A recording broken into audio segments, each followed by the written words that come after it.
Texting might be very convenient, but is it sabotaging your relationship? In this week's episode, we are exposing why our phones, this whole thing right here, could be doing more damage and harm than good. We're going to unravel the hidden dangers that lead to misunderstanding and disconnect. Tune in to discover how to strengthen your connection by putting down the phone and engaging with your partner. Let's go. Welcome everyone to the Home Haven Podcast. We are so glad you're here. We are the Turners, and this is your home for faith-filled content that helps you communicate in your relationship. Thanks so much for tuning in on the podcast, wherever you're listening or watching on YouTube. We are so glad you are here. If you get anything from today's episode, we ask you to just please like it and subscribe to it, or rate it and review it, R&R.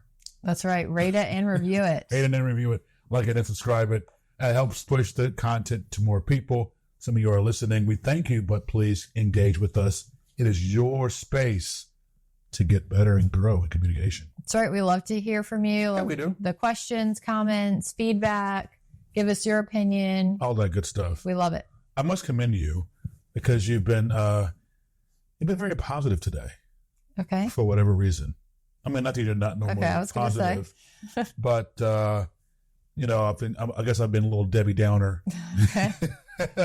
And whatever I have been saying, you've been flipping it like, well, what about this? Okay. Look at the good side of things. Positivity. Which normally I am. Yeah. Usually, we're not negative. No. We always watch our words and. Exactly. Focus on the positive. But today you've been, for whatever reason. Well, thanks. And there's so much to be grateful for. That was actually the devotion I did with the kids right before bed about what it means to be ungrateful and what the Bible says about giving thanks. So, well, we are entering into the most wonderful time of the year, and that is fall. We are. And we're getting closer. We are so very excited. A few leaves have turned. Yes.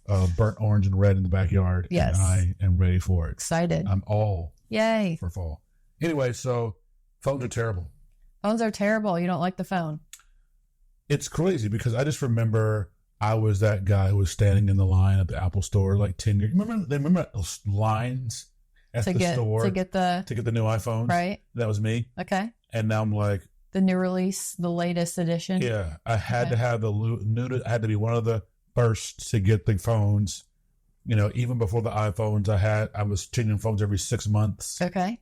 You have the flip phone? I had flip phones. I had the full my BlackBerry. So good. I think it's because you're into technology too, not just. I was always in technology, right? So super techie. Yeah. And now I'm just like, you know what? I'm not getting a new iPhone. Well, also now phones are just like a given. Like everybody, well, not everybody, but most people have smartphones. Yeah. They're on their phones all day. They're doing work on their phones. Right. That's how they connect supposedly with people on their phones. Back then it was like a status symbol, like you get the iPhone. Or we were learning new technology at the time. Right. Like, oh, it's a touch screen. Now it's kind of commonplace. There's an app for that. Although, what's the new iPhone coming out with? We never know. I don't care. Everybody has their phones these days. Everybody has their phones these days. And so the phone has really, infiltrated every aspect of human life and human interaction. Mm-hmm. And in many cases, the phone is replacing human connectivity and human interaction. And this device that is, quote unquote, supposed to bring people together. Right. We would argue, it actually pushes them further away. So we're going to talk through a little bit about how to use the phones wisely. Should we even be using the phones? It's a bit of a spin-off from our last episode where we talked through some communication hacks. And one of the hacks that we gave you was to really use your technology, your phone wisely. What are you using your phone for in your relationship? And what should it be used for? And really to think and actually take the time to realize what you're doing with your phone and technology as you're trying to communicate with your spouse. Yeah, it's supposed to, or we would suggest using it as a means to supplement your communication. Right. Not use it as a crutch or replacement. Exactly. It's very, I used to live by a rule that if I couldn't say it in 120 characters or less, I didn't want to talk about it. Okay. So okay. I tried to, and that was just me trying to be drama free. Right. Like I'm not getting into stuff. Okay. But, if you can't say it in 120 characters or less, we probably need to have a face-to-face conversation. Okay. That's a good thing. So that's kind of how I've turned that into, it's time to get back to eyeball, face-to-face conversation and not use text as an escape or a crutch to tackle things that we need to tackle. That's right. And people use text really because we see it as super convenient. It doesn't take a lot of effort to send somebody a text. And especially nowadays, because now you have auto reply. Okay. For text too? For text, oh, yeah. Okay. And now the new stuff coming out is going to generate a reply for you. Okay, so AI is going to talk for us. Okay. Talk for us. Teach him how to talk like you, and there you go. And boom, you can just set it off. Okay. And no, that's not very helpful when it comes to we're talking about meaningful, intentful communication. Talking about digging deep, having a fruitful relationship that gives and fulfills your needs. So if you want the artificial, then go the artificial. Okay.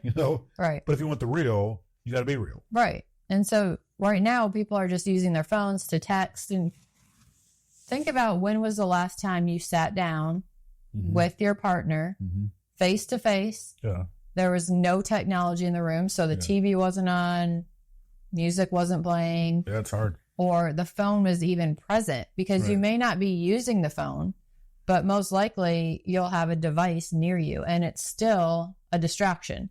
So that technology is a huge distraction in relationships.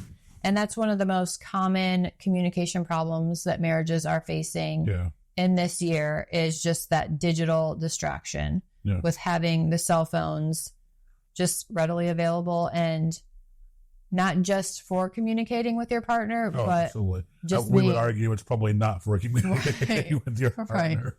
And so it's definitely a distraction, be it a notice or a notification rather that comes up on the screen, be it a game you're playing, be it another text from someone else that you're responding to. I know you're not even a talkative person. You probably have a my favorite two that you talk to. Right. But I have felt, she's, caressing her phone, probably because you're on social media. Right. And I felt like, I wish she would hold me like she hold her phone. So I can only imagine like what someone else may feel. And we're not on our phones 24/7. We don't have a bunch of people that we talk to or text on a daily basis. Absolutely true. And so, really be mindful of, is this device in my hand pulling me away from the relationship that matters the most? Absolutely. The one that is to give you life, and the one that is to give you fulfillment is the one, your partner that you're married to. And so I'd encourage that. But I also would say, is this device in the wrong place in my heart? Has it become an idol? Right. Has it become a God in my life to where now I don't leave? I know people who I will not leave a room without my phone. Right. No, you cannot have my phone. No, you cannot see what's, it has become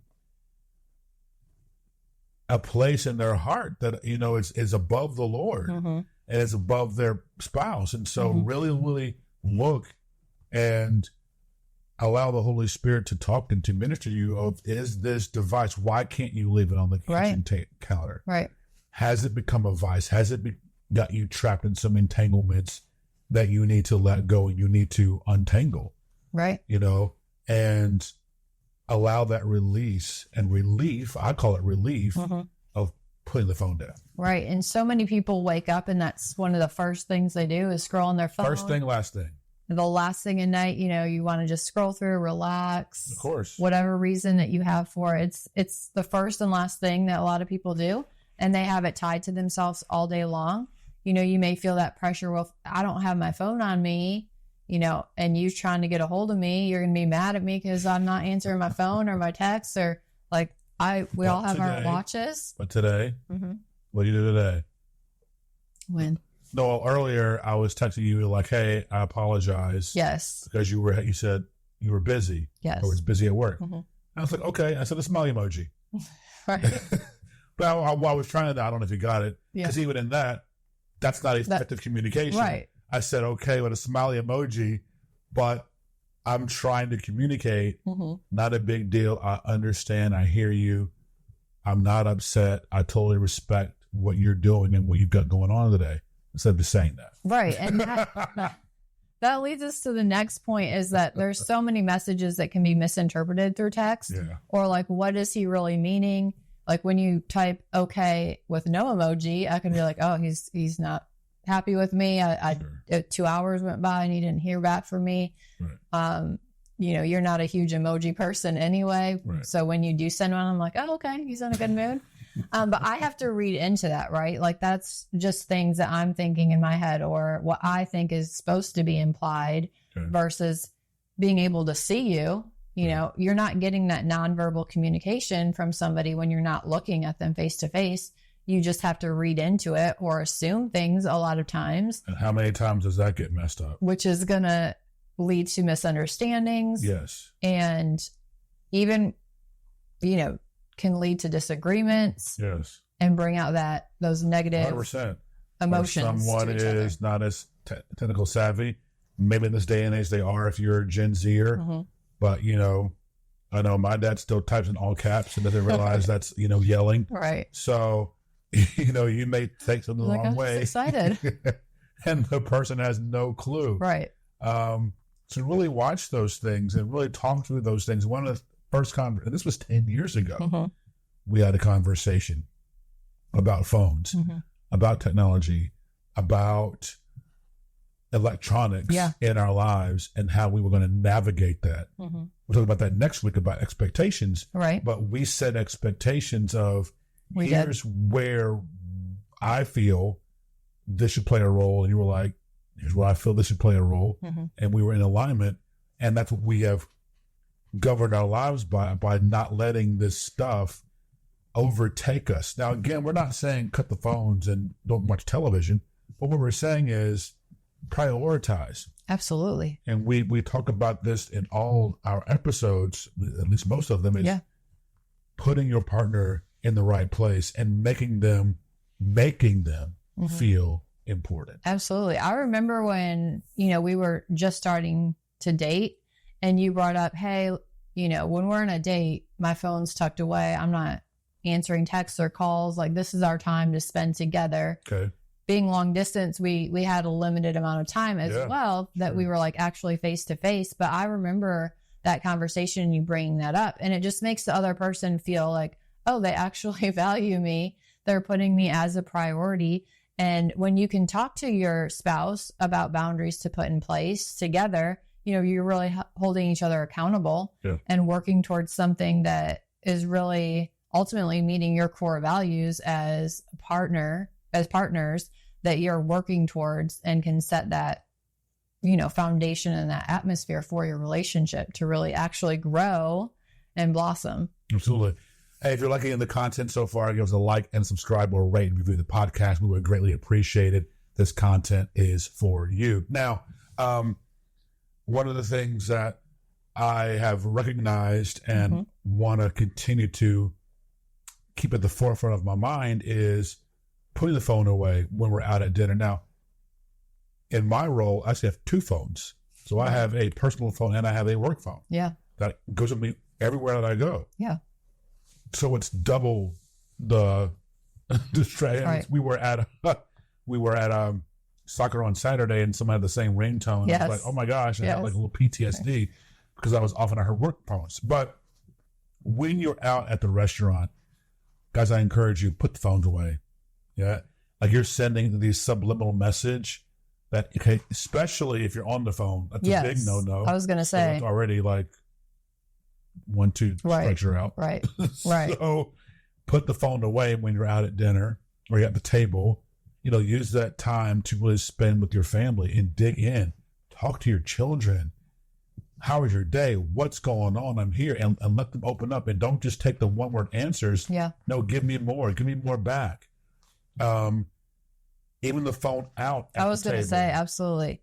it's face up, face down, doesn't matter. It's still there. It's still visually part of the atmosphere. Yeah. And, you know, kids notice that if they're trying to run up to you and tell you something and you're like, you know, on your phone looking at stuff, that's different than if there's not a device around and you're looking at them eye to eye. Yep. And so how much different is that date night going to feel when that phone isn't even visible? Like it's in the purse or in somebody's pocket and they're not going to respond to it or be distracted by it. Because ultimately it's going to be a distraction if it's out. Yep. And the only way you're going to truly connect is that face-to-face without the digital distraction. Yep. Real world example. This happened over the weekend where you came into my office. I was on a Zoom call and you talked to me about something. You told me that you were going to put Jaden's clothes in the front seat of my car so that I could take him after soccer to an event and he could change his clothes. I remember you saying, I remember having a discussion that he was going to change his clothes. Mm-hmm. I do not have any recollection of her coming into my office and telling me this information. So, because I was on the Zoom call, I was not listening. I have no idea. I do not remember her coming into my office. So, I go into my Jeep and there's this Target bag, which I would argue, no. But there's a Target bag in my front seat. I see Target bag. I'm like, this is trash because I don't keep Target bags are never trash. We use Target bags for trash. And when I'm cleaning up my car, I get a Target bag or whatever plastic grocery bag. Right. I just got my Jeep washed. And so I saw a Target bag, trash, took it out, put it in the garage. We get to soccer and I'm like, where's the stuff? And you're like, in the front seat. This front seat is not. So it was just a disconnect because I was not listening. I was not paying attention. That's a small thing, which I ended up having to go buy him some shoes. But it's a small thing. Imagine something on a grander scale. Imagine, you know, the pitfalls we have created in our relationships because we have not listened and put something down and said, let me take time to focus on what my partner's trying to tell me. Yeah, so we just want to encourage you to really think through that. Be honest. Reflect over how the phone is affecting your relationship. Yeah, am I addicted? You know, do I need to, you know, talk that through and curb this addiction, or how do I break this addiction? Yeah. Because it's a real thing. And actually ask your partner and be willing to, instead of being super defensive, be like, hey, babe, how do you feel I use my phone? Do you feel like I'm on it a lot? Do you feel like I use it for, you know, what am I using it a lot for? How does that make you feel when I'm on it? Very good question. Actually ask them and be prepared to hear some stuff that you may not realize. Okay. And not be so defensive. You know, take that time to listen and ask questions and really talk through it. Because a lot of times it's really become so ingrained in our lives, or we feel like we need it.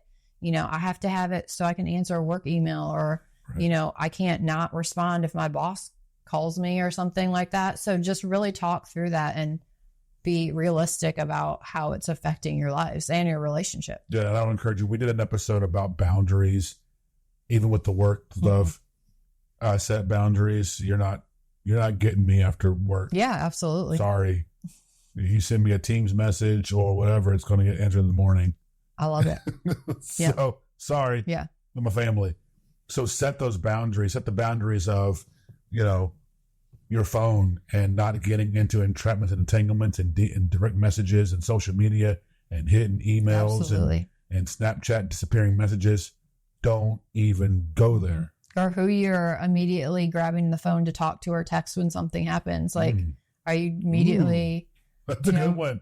Texting the group chat for your best friends, or are you like sitting and talking with your, you know, husband about what's happening in life? So, my God. Yeah. Very good. Yeah. Hey, we hope you enjoyed today's content, that you got something from that helped you. Hope it lifted you up.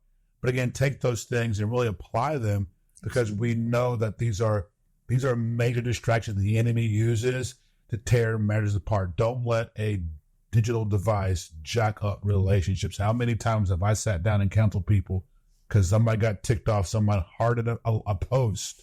Oh, gosh. Right? Yeah. It's true. Yeah, so don't absolutely. get over into those things. Let's cancel and put down the phones and lift up our partners. Hey, listen, again, thanks so much. Please rate and review the podcast. We've got something going on in the month of September that we're so excited to tell you about. Yes, if you need some ideas of how to connect with your partner, you need to grab our 30-day relationship challenge. It is free. It's a quick download, and it will give you 30 examples of things that you can do throughout this month. But you can really start it whenever. Okay. If you're listening to this later, it's a great resource. And these activities or, things that you're going to do are going to take like 5 to 10 minutes each day, Okay. but they're going to make a difference in your relationship. Like it. And if you continue to do that and be consistent, you will see results. Love it. So we encourage you to grab that freebie. Follow us along as well on social. We will be posting some of the things that we're doing. And it is an awesome resource to just jumpstart your relationship connection. Love it. So the information is going to be in the description, in the show notes. And make sure you grab it today. Just don't delay. Just even as we're talking, just scroll down, hit the link, get it. 10 seconds, boom, you're done. And off we go on this amazing relationship challenge. At Oakhaven Company is the handle, so follow us on social. And of course, any comment, put them in the description. We will reply. Thanks so much for listening. We will see you next week. And remember, it's wisdom that builds the house.